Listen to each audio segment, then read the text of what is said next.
gouvernement bu bees ñu ngi koy xaar mais avant ñu siy ñëw dañuy wax ci plan de redressement parce que moo ñu nar a yóbbu ci gouvernement bi premier ministre présenté na ko vendredi passé ban impression déjà nga ci njëkk a am.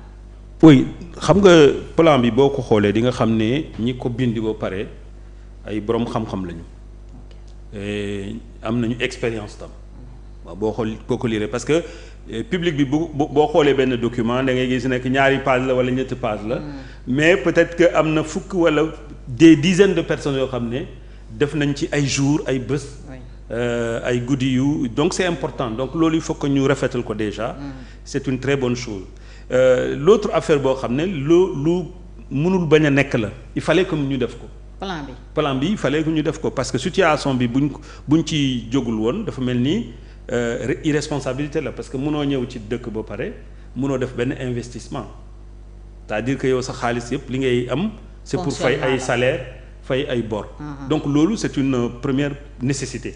te ñi nga xam ne dañuy li ñuy xaar ci ñoom moo xam seen population la askan bi la. Donc attentes yooyu yëpp il fallait que ñu def dara luy wane ni bëgg nañu faj soxla nit yi donc je pense que de ce point de vue là plan bi am na solo mais li nga xam ne moom mooy li tax ñu def plan bi mooy li président de la République wax te loolu laa gëm c'est-à-dire que bailleurs de fonds yi comme bi dañoo nekk ci ay tolof ñu bëgg FMI jàppale leen FMI daf leen poser ay conditions bala ma leen jàppale wax leen ba pare noo leen war a def seen bopp. voilà ndimbal na ci fekkee loxo borom redresser les finances publiques. voilà ndimbal na ci fekkee loxo borom. donc loolu ak lu ñu wax yépp lii nekk dëgg mooy FMI moo leen imposer loolu. donc première condition voilà première condition boobu la ñu remplir après li ci des yépp loolu politique la. c'est-à-dire c'est pour wax ne ba moo xoolee ñu ne plan de redressement économique et social mais soxna Fatou c'est pas un plan de redressement économique et social c'est un plan de redressement financier moom laay wax sax programme d'ajustement structurel la te mooy austérité politique d'austérité ñoom bëgguñu ñu wax ko parce que boo xoolee sax seen définition dañu ne c'est pour éviter une politique d'austérité mais en réalité xam nga dëkk bu am problème c'est-à-dire que état moo xam sax chef de famille boo amee problème dépense mun nga commencer wax ne donc à partir de ce moment damay wàññi samay dépense su ñu nee wàññi dépense nag du dépense état donc mooy dañu wàññi dépense askan bi parce que après dinañu waxtaan ci biir dinañu gën a càmbaraat affaire yi rétablir nañu taxe ci ceeb. waaw entre autres mais leneen dina ñëw donc ça veut dire que politique d'austérité mënul dox ci Afrique surtout dëkk mel ni Sénégal lu tax mënul dox parce que boo nekkee dëkk yu am ñooñu dañu am li nga xam ne mooy épargne dañu am na lu ñu denc. état bu defee politique d'austérité ñi nga xam ne ñoom la ñu dépensé dañu dencoon mën nañu ko génne foo xam ne nit ki au lieu mu lekk ñaari ginaar ci semaine bi dina lekk benn ginaar loolu c'est tout à fait normal c'est-à-dire nit yi mun nañu wàññi la ceinture voilà mun nañu serrer la ceinture mais sénégalais amuñu sax ceinture bu ñu serrer donc dëkk yu c'est pour ça que parti socialiste ak Abdou Diouf bi ñu defoon politique d'ajustement structurel loo ci gis problème yu dul jeex nga gis réew mi da nga gën a wàcc dafa gën a delloo ginnaaw donc ça veut dire quoi ça veut dire que profondément solution politique d'austérité mënul dox ci dëkk yu mel ni Sénégal. kon plan bi du dox. En tout cas du plan de redressement économique et social. lu tax mënul nekk plan de redressement économique et social parce que boo ne damay redresser koom bi ça veut dire que ñi yoree koom bi da nga leen jox xaalis. investir waaw injecter de l'argent su ma ñëwee dama lay dooleel xam nga redressement mooy ma dooleel koom bi.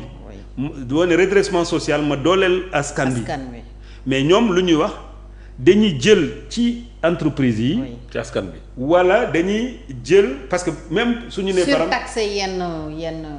non du surtaxé sax parce que lu ñuy wax de xel mun na ko nangu dañu ne dañuy fexe ba au lieu que as tuuti nit yi nga xam ne dañuy fay impôt dañuy bëgg léegi ñëpp fay impôt élargir l'assiette fiscale. donc loolu mun na bañ a doon sax yokk impôt parce que foo xam ne da nga doon fay peut-être 2 millions bu ñëpp doon fay peut-être que 500 000 ngay fay. oui mais premier ministre neen dañuy taxer en fait normalement yenn yi nga xam ne c'était sous-taxé ou pas du tout.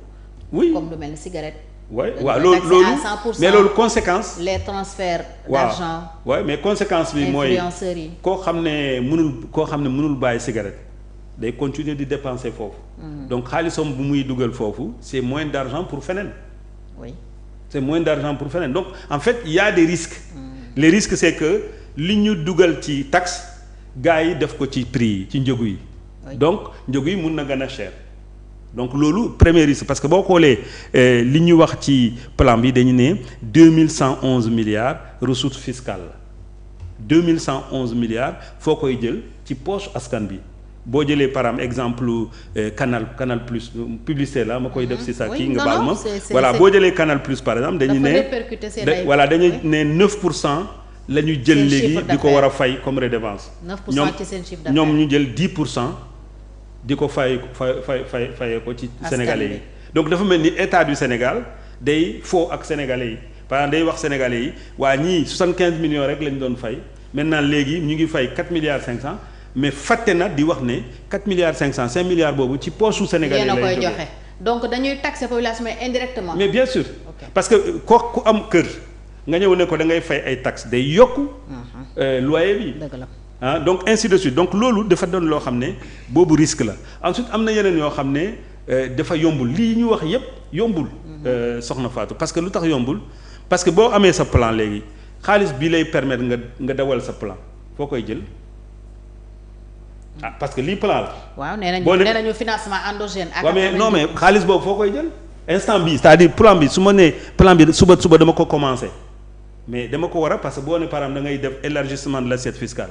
Il faut nga yokk nombre d'inspecteurs des impôts mais inspecteurs des impôts ñaata at la ñuy def pour former même 100 ñaata at la ñu war a def la possibilité la ñu am pour former ay inspecteurs des impôts contrôleurs des impôts ñaata at la ñu war a def pour former leen te ñoom 3 ans la ñu am donc ça veut dire aujourd'hui fu boo amoon 100 personnes nga am ñeenti inspecteurs des impôts wala fukki contrôleurs des impôts nga ne suba 10 000 personnes ñoo war a fay est-ce que mën nañu ko gérer lan nga bëgg a wax foofu. mais ça veut dire qu'il faut des moyens plan bi il faut que ñu am xaalis c'est-à-dire que xaalis bi ñu bëgg pour ñu am ko xaalis mooy indi xaalis. donc pour ñu mën a jot ci xaalis bi il faut que ñu am xaalis boobu la ñu yaakaar ci FMI. oui. dañoo xaar instant bi FMI jox leen xaalis pour ñu mën a commencer plan bi boo ne par exemple man sama actif yi dama koy valoriser. par exemple ci actif valorisé nee nañu à peu près ça fait 124 milliards 91 milliards pour le recyclage des actifs mooy lan su ma yoree suuf léegi ma woo Adama Fall ma ne ko Adama kaay ma loué la sama suuf mais Adama su ma ko nee dama koy loué jaayu ma ko mais Adama du ma fay léegi Adama daf koy na waaw d'accord comme yow da nga ma ko loué at bu nekk laa lay fay donc valeur actif boobu soit nga def actif yu bari wala pour nga mën a am 1000 yi ça veut dire que 1000 yi mënoo ko am léegi soo ko defee sur 30 ans bu ma ko loué sur 30 ans fii ba 30 ans laa mën a espérer 1000 yi. non ñoom ils ont dit 2 ans et demi. non mais ça va être difficile. su fekkee suuf si da nga koy jaay wala su fekkee port ma jël exemple port parce que bu ñu nee recycler les actifs mën nañ doon ñu jël benn privé ne ko jox nañu la port nga gérer ko mais dañ ñu fay weer bu at bu dee nga fay ñu par exemple 5 milliards wala 10 milliards. mais su boobu moom du jël 30 ans bu pare di la ko fay. est-ce que du am caution.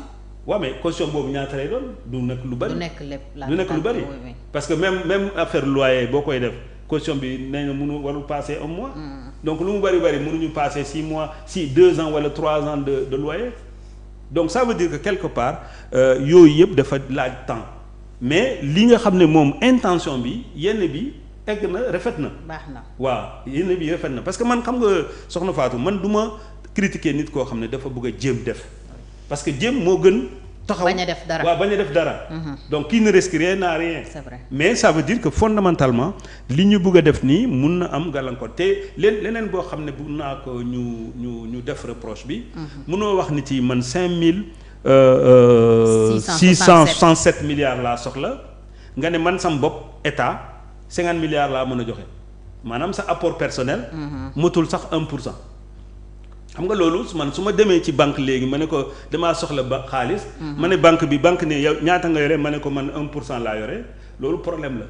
ça veut dire que c'est pas un projet qui est bancable su fekkoon banque la mais fii comme dañu yore nguur dañu yore doole dañu imposer population yi parce que li ñu wax yépp moom la ñu jégalal xaalis bi mais leerul parce que y a 3 axes ñu ne xaalis bu ñu ko jotee. dañ koy dépenser nii lañ koy dépenser ñu lim mais loolu on n'a pas dit ñaata la ñu war a dugal ci école ñaata la ñu war a dugal ci secteur porteur yi donc loolu yëpp nekk na ay flou yoo xam ne peut-être des na leeral.